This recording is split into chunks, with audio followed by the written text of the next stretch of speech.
Gimana kalau aku bilang kesucianmu, perbuatan baikmu gak akan membawamu masuk surga, gak akan bisa menyelamatkanmu dari neraka jadi ke surga? Sama sekali gak bisa.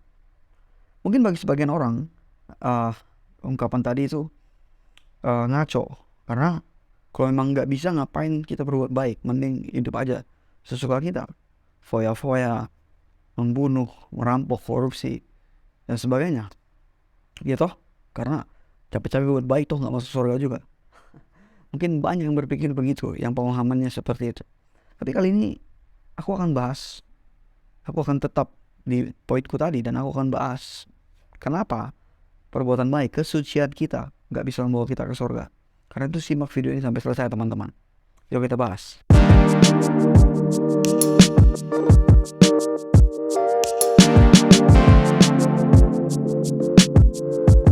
Hai, selamat datang di Biblians.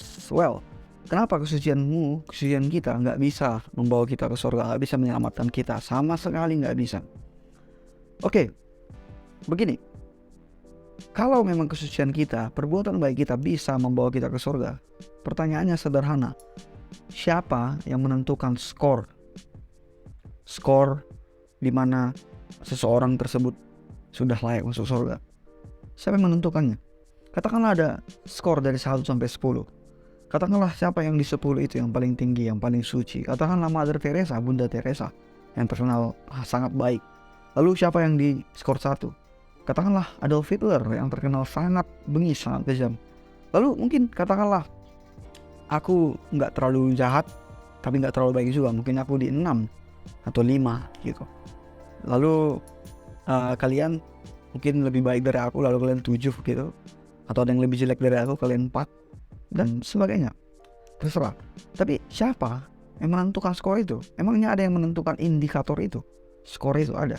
Entahnya skornya lebih dari 10 untuk bisa masuk surga, entahnya 100, entahnya 200, entahnya 1000, atau entah 1 miliar skornya. Entahnya gak kalah rumit. Dari mana kita tahu kita sudah sampai di skor tersebut, dimana kita sudah layak masuk surga? Katakanlah skor memang 10 untuk masuk surga, tapi dari mana kita tahu kita udah 10 atau belum? Sampai kita mati nanti, sebelum kita mati, titik nafas terakhir, apakah kita tahu kita sudah di skor 10 supaya bisa masuk surga tersebut? Enggak akan tahu dan enggak akan bisa. Kalaupun seandainya memang untuk masuk surga pakai skor kebaikan seperti kayak tadi itu, maka yang menentukan itu pasti cuma Tuhan, bukan manusia. Dan yang tahu itu cuma Tuhan. Kita di skor berapa, kita nggak akan tahu. Oke? Jadi di sini kita ngerti bahwa kalau memang masuk surga itu karena kebaikan kita, karena tingkat kebaikan kita, maka itu sama dengan kita nggak punya jaminan sudah selamat atau sudah masuk surga. Kita nggak punya kepastian kita akan masuk surga, karena kita nggak tahu kita di skor mana saat ini dan nanti saat kita sudah mati. Dan yang terpenting, kita nggak tahu skor berapa yang memungkinkan kita bisa masuk surga. Karena ini bukan pendaftaran CPNS, teman-teman. Ini bukan pendaftaran beasiswa yang ada skornya. Ini bukan tes TOEFL yang ada skor minimalnya. Enggak. Persoalan surga bukan begitu. Jadi kalau kita percaya masuk surga itu karena perbuatan baik, karena kesucian kita, dengan tingkat kebaikan kita, berarti kita nggak tahu, nggak punya jaminan dan nggak punya kepastian kita masuk surga atau tidak. Itu problemnya. Gini ya, Tuhan itu perfect, hanya Dia yang perfect. Nah, kita nggak tahu skor Dia berapa, perfect itu berapa. Jangan-jangan nggak ada angkanya. Nah, apakah kita bisa menggapai itu untuk bisa masuk surga? Kalaupun ada yang harus kita gapai, angka tertentu, dari mana kita tahu kita sudah sampai di situ atau belum? Jadi ini ngambang, ini blur gitu. Masuk surga dengan cara seperti ini, dengan konsep seperti ini, sama dengan nggak pasti, sama dengan diambang kebingungan. Apakah aku selamat nanti? Apakah aku masuk surga nanti? Aduh, gimana. Dan mungkin bagi ada kepercayaan tertentu yang mengatakan amal itu harus lebih banyak, kebaikan harus lebih banyak daripada kejahatan. Kalau kebaikannya lebih banyak dari kejahatan, nanti ditimbang pas dia mati di akhirat, di akhir zaman dan sebagainya. Kalau lebih banyak kebaikannya, dia masuk surga. Kalau lebih banyak kejahatannya, dia masuk neraka. Dan kalau imbang bagaimana? Ya, cara-cara tertentu. Tapi entah apapun itu, yang jelas nggak pasti. Karena kita harus menunggu sampai kita mati dan sampai kita dipertemukan dengan saat-saat penimbangan tersebut baru kita tahu. Jadi selama hidup kita gak punya kepastian, kita menjalani hidup yang terombang-ambing, blur, gak jelas. Karena gak mungkin ada yang berani bilang, kebaikanku lebih banyak dari kejahatanku. Ada yang berani klaim begitu? Gak ada. Jadi sekali lagi, kalau kita mengandalkan perbuatan baik, kesucian untuk masuk surga, untuk selamat, itu sama dengan ketidakpastian. Gak ada yang tahu pasti skor kita berapa, dan gak ada yang tahu pasti skornya berapa untuk masuk surga. That's it, that's the problem. Oke, kalau udah begitu, lantas apa emang yang ditawarkan oleh kekristenan? Apa yang ada di dalam kekristenan tentang persoalan ini? Well, dalam kekristenan, manusia itu berdosa. Kita semua berdosa dan telah kehilangan kemuliaan Allah, tanpa terkecuali. Dan Tuhan Allah sudah menetapkan dosa itu harus ditebus. Oke, gini ya, dia bisa aja ampuni dosa dengan sekali ngomong gitu, sekali snap kayak Thanos gitu, semua dosa lenyap, bisa aja. Tapi dalam hak prerogatif dia sudah menentukan bahwa dosa harus dihapus, harus dilenyapkan dengan cara penebusan. Dan itu privilege Tuhan. Kita terserah kita kalau mau bilang, oh gitu sih Tuhan, kok kenapa gak kau snap aja, ya terserah. Tapi itu gak mengubah kenyataan bahwa Tuhan sudah menetapkan seperti itu. Itu sudah ada jelas dari perjanjian lama. Dari awal-awal Tuhan mewahyukan dirinya pada umatnya.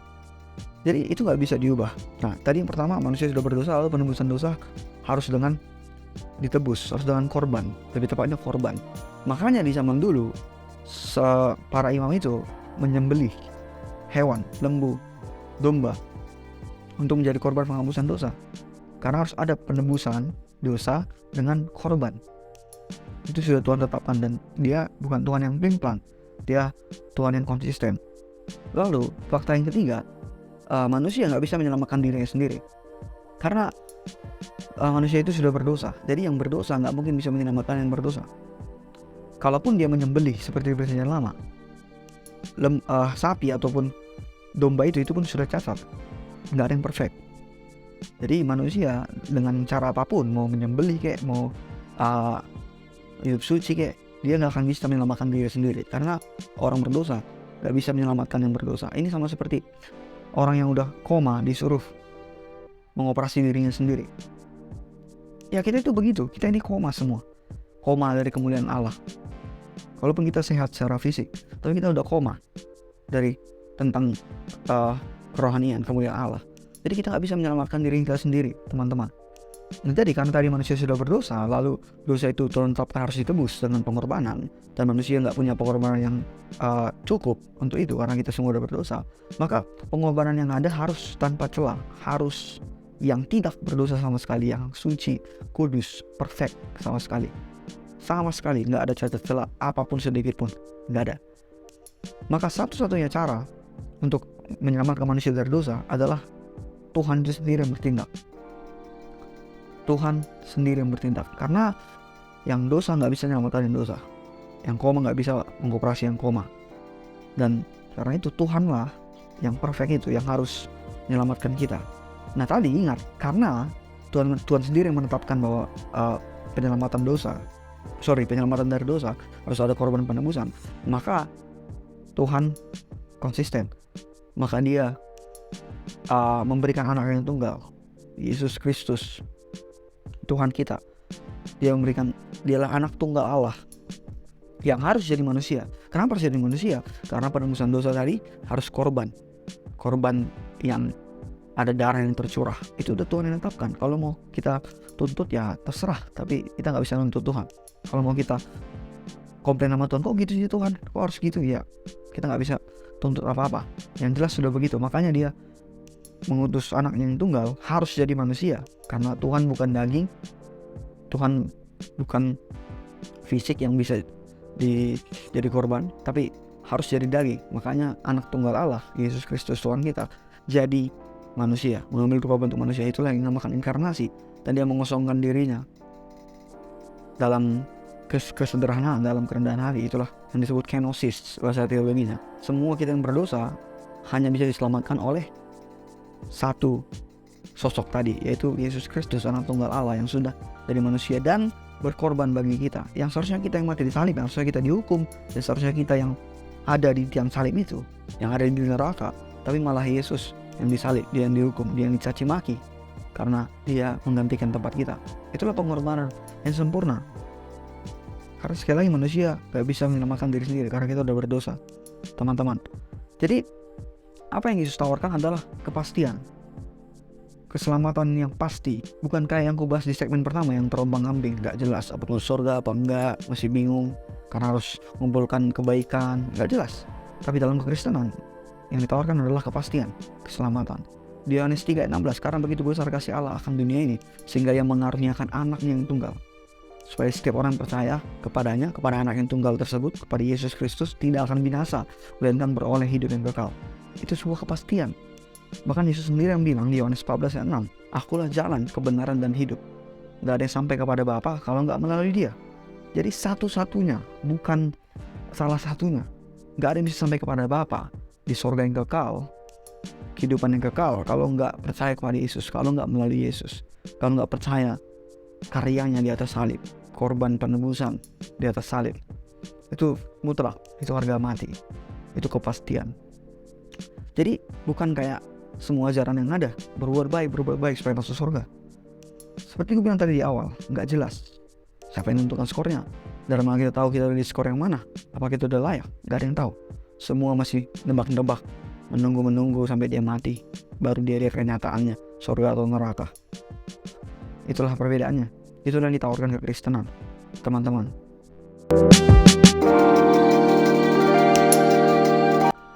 Oke, mungkin ada yang berpikir seperti ada yang nuduh atau mungkin bingung. Kalau gitu buat dosa aja lah, kan sudah pasti diselamatkan. Kalau memang keselamatan masuk surga bukan karena perbuatan baik, ngapain berbuat baik? Seperti udah aku bahas di opening tadi. Ya udah, kita berbuat bebas aja. Toh kita diselamatkan, toh kita tinggal beriman sama Yesus. Yuk, buat suka-suka aja. Mungkin banyak atau memang banyak yang berpikir begitu, bingung atau bahkan menuduh, menjelek-jelekan, ya dan sebagainya. Oke, gini aku mau jelaskan secara simpel gini. Dalam semua ajaran agama, iman ditambah perbuatan baik sama dengan keselamatan atau masuk surga. Jadi harus punya iman kepada Tuhan mereka, lalu harus tambah perbuatan baik, entah itu amal, entah itu sedekah, apapun namanya. Tapi yang jelas iman tambah perbuatan baik sama dengan masuk surga atau keselamatan. Nah, dalam kekristenan nggak begitu, beda. Formulanya ketiga formula itu ada, iman, perbuatan baik, keselamatan ada, tapi susunannya berbeda, formulanya berbeda. Dalam kekristenan, iman sama dengan keselamatan tambah perbuatan baik. Sekali lagi, iman menghasilkan keselamatan. Iman kepada Yesus Kristus menghasilkan keselamatan plus perbuatan baik. Jadi kalau kita udah beriman sama Tuhan Yesus, lalu kita diselamatkan, iman itu menghasilkan keselamatan, harus ada akhirnya plus perbuatan baik. Itulah buah roh. Perbuatan baik itu ada karena Roh Kudus yang memampukan kita, bukan supaya kita selamat, bukan membayar Tuhan supaya kita masuk surga. Ini Tuhan, aku udah baik, segini skor kebaikanku, kasih aku masuk surga. No, bukan begitu. Tapi perbuatan baik, buah roh itu adalah hasil dari keselamatan itu sendiri, dari iman. Karena memang kita diselamatkan, lalu kita ada punya buah roh, itulah perbuatan baik, kasih, sukacita, damai, sejahtera, kesabaran, dan seterusnya. Jadi dalam Kristenan formulanya terbalik, bukan iman tambah perbuatan baik sama dengan masuk surga. No, iman sama dengan keselamatan plus, jangan lupa ini, harus ada buah roh perbuatan baik. Karena kalau ada orang Kristen yang mengaku dia sudah diselamatkan, dia sudah beriman sama Yesus dan diselamatkan, menerima keselamatan, tapi tidak ada buah roh dalam hidupnya, semua perbuatan jahat, hidup dalam kejahatan, dalam dosa terus, maka itu bisa dipastikan dia bohong. Kalimat pertamanya adalah kebohongan, yaitu aku sudah diselamatkan, sudah punya iman kepada Yesus. Itu bohong, karena buahnya nggak ada. Yesus bilang kita lihat pohon dari buahnya, kita melihat manusia dari buahnya. Apakah dia memang sudah menerima Yesus, beriman pada Yesus atau belum? Itu dari buahnya. Kalau buahnya nggak ada, buah roh itu nggak ada, maka dia bohong. Kalimat pertamanya itu bohong. Jadi dalam kekristenan bukan karena sudah diselamatkan, yuk bebas aja buat jahat, buat dosa. No. Jangan salah paham dan jangan mengejek, menuduh seperti itu. Dan itulah yang dijelaskan Rasul Paulus di Filipi. Kerjakanlah keselamatannya. Kita sudah selamat tapi harus kita kerjakan. Itulah buah-buah roh itu. Oke, kurasa itu aja teman-teman yang mau bahas di video kali ini. Kalau ada yang mau komen, feel free to comment below. Dan seperti biasa, bye.